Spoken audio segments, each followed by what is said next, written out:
Hello, and a massive hello to everybody. How we all doing? Rocking and rolling the free world. Here we go. No trade calls, recommendations, or response with own stuff here for educational purpose only. 50 pips, 3rd of December 2019. So what's happening?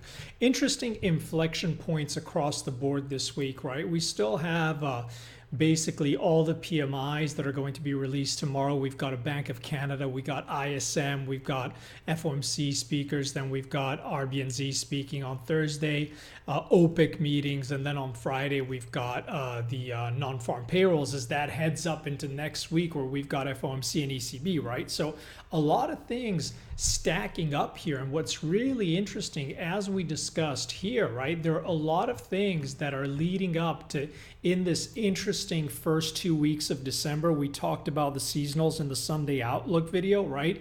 But also what's happening is this is coming in line with that FOMC statement on the 11th, the ECB, and then that week where all the central banks get done. Then on the following Monday, that's when the new tariffs are supposed to hit. So it's all going to be a game with Trump on the wires and seeing what's going on. But it does seem like the situation in China isn't getting any better, and unless there's a stick save, you would assume things would trade heavy. And as we said on Sunday, we would come into the day looking to sell equities, looking to sell yen. Now, what's interesting is that the longer this persists, right, the more all the fund managers, all the people that have had a spectacular year, right, let's just put the ES back above here, all the people who've had a spectacular year are going to want to start to lock in those gains. So especially they're going to hedge in various ways, shapes, or forms, but clearly we should see even more of an acceleration to the downside if these things continue here. Okay, so going into the day here, what's happened? I wanted to do the update because we finally got that another close back below the 50 DMA, right? Sorry, the 10 DMA.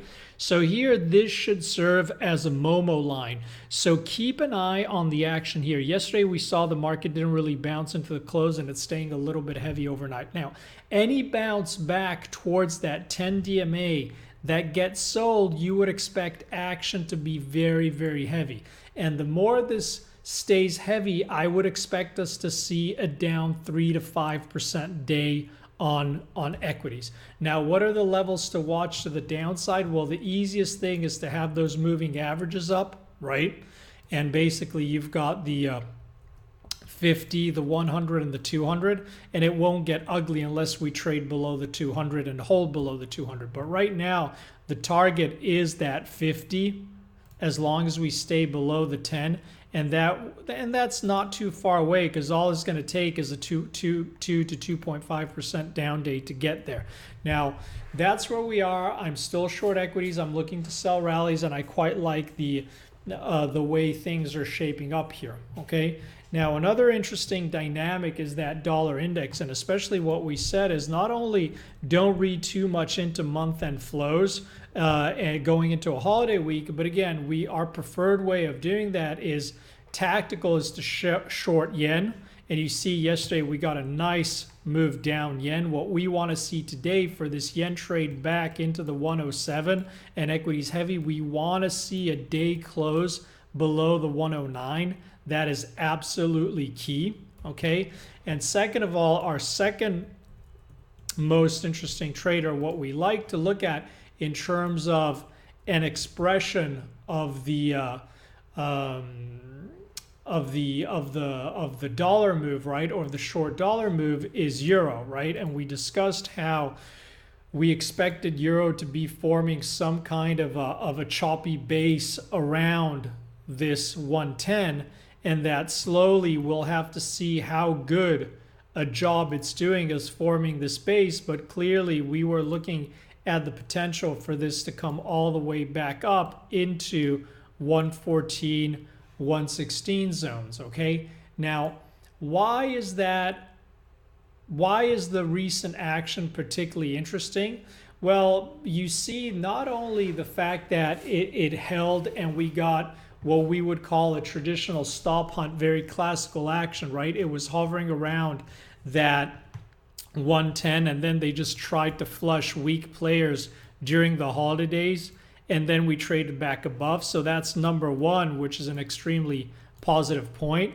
Number two is that we've got Trump again has been on Twitter talking about the fact that he wants a weaker dollar, et cetera, et cetera. And three, finally, something we've been discussing all this time is the seasonals are going to hopefully come in and lend a helping hand. Okay, now what do I mean by the seasonals coming in to lend a hand here? Well, if you look at the way euro tends to trade here, and we've looked at this before, you see that December tends to be the strongest month for euro.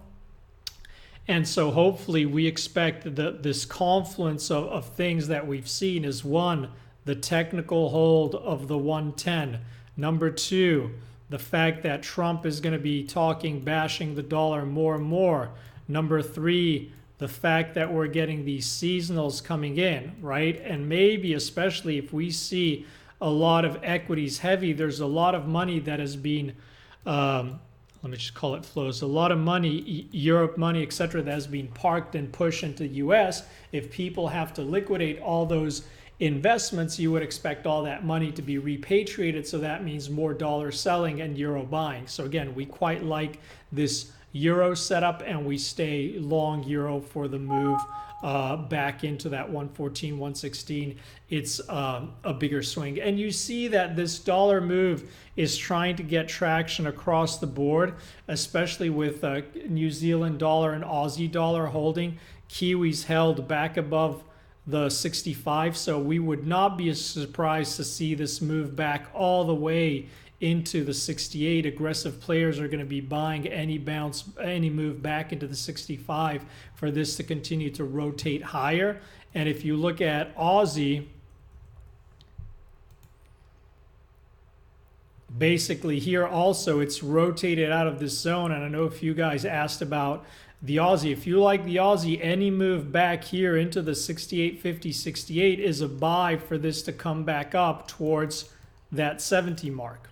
Okay, now it may be counterintuitive, but this is what's trying to play out. And especially if these dollar moves continue, you'd expect all these trades to continue to have legs. Okay, now there are a lot of interesting charts which I posted. Also, keep in mind, if things get ugly with China and the Chinese start to impose counter tariffs, likely they will target chip makers. So the semis will likely trade heavy. Remember, we discussed trying to get short here with very tight risk reward for rotation back down. We got stopped out on the first time. It's in play now. And again, if this gets traction, there's an awful lot of room to go back into the semis, and you'd expect these to be hit fairly hard, right? And a good expression of that, and which we looked at in the weekly webinar, is Intel, right? This is a very, very nice setup. If you look at it on the weekly, basically it's stalled here before, and we looked at this trade in the weekly webinar, right? Under 2% risk for about 10% reward. And what that is playing basically was the open yesterday and stalling into these highs. Maybe China tariffs coming in, and that would be for a play all the way to fill in this gap. And there may be a lot more room to the downside, but again, there are a lot of interesting things shaping up. Now, something which I haven't seen a lot of people discuss, and again, it's been doing nothing but just to show you how, and this is something we talk about a lot in the weeklies, how risk happens fast. Look at the DAX, okay? So you see here the DAX is holding, and we talked about that this was the tell, that it was still struggling here, and the fact that this was not getting any traction, we really liked the intraday sells here, okay? Now what's particularly interesting here, just to show you when we talk about velocity of move inside range, what does that mean? Or velocity is more to the downside than the upside, is look at here. So basically since the 31st of October, we spent a whole month doing this, stuck inside a sideways range.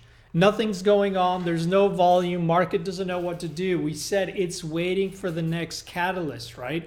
And then what happens, essentially, it takes it about 20 trading days, whatever it is, a whole month, right, to move from point A to try and take out point B again, right? And it's stuck here, and it's here 20 days. And then what happens, the first day something happened and some real selling comes in, bam, it takes out the whole of November, right? Right here in one session, right? That is what you call velocity of move inside range. And that's what we mean when we say, guys, the risk is to the downside, not the upside. It doesn't mean that you can't continue to grind higher, but the velocity, right, of the unwind is, when we're trading like this, is clearly to the downside. And this is a good example, okay? So again, I think there are an awful lot of interesting things going on, and we have to keep an eye here on how things trade. Clearly, the other thing a lot of people are going to be focusing on are the bonds, right? And something we have been discussing is, don't be surprised to see if we get an unwind, also because the risk parity guys are going to have to get to work, etc. Don't be surprised if you see a situation where you see bonds down, stocks down at the same time, and people panic. It happens. It's quite normal, right? Here, what we'd still expect is, because of the pressure that Trump is putting on the Fed for the dollar, because of the way the economy is starting to roll, etc., we'd expect the Fed to continue to cut. So our base case here would have to be still weaker dollar, higher gold, higher bonds. So if anything, on these moves down in equities, even though we would not be surprised to see ugly days where stocks and bonds get sold at the same time, ultimately we expect the dips in this area in the bond to get bought for ultimately a move back higher as stocks potentially continue lower. Now, a lot of people also ask, what are the levels to look at if you're looking at stocks? And again, we'll do ES. And what I would say is, clearly it's the same thing. I would stay focused on the moving averages and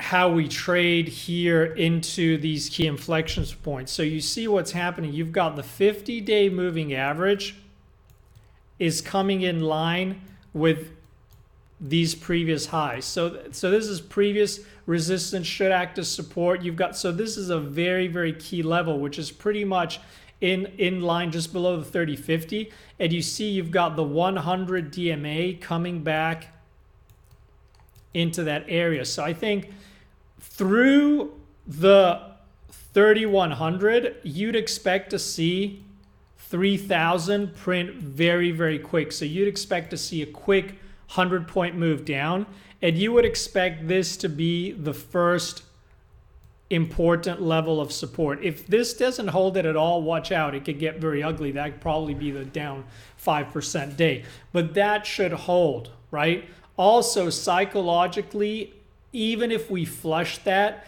you've got the 200 DMA coming in just below. So this is all a big area, right? And you can call it, broadly speaking, you can see it's basically this 3000 mark is really the first line of support the bulls have to hold. Because if that goes, especially from a closing basis, I would expect 2800s to come quick. So just to make this a little bit clearer here, in case that was messy, is let's go here. So the first point of support is the 3100, and that's going to be the key zone. If we break, that's where the bulls have to come back in. But even if we bounce there, I'd be looking to sell rallies, right?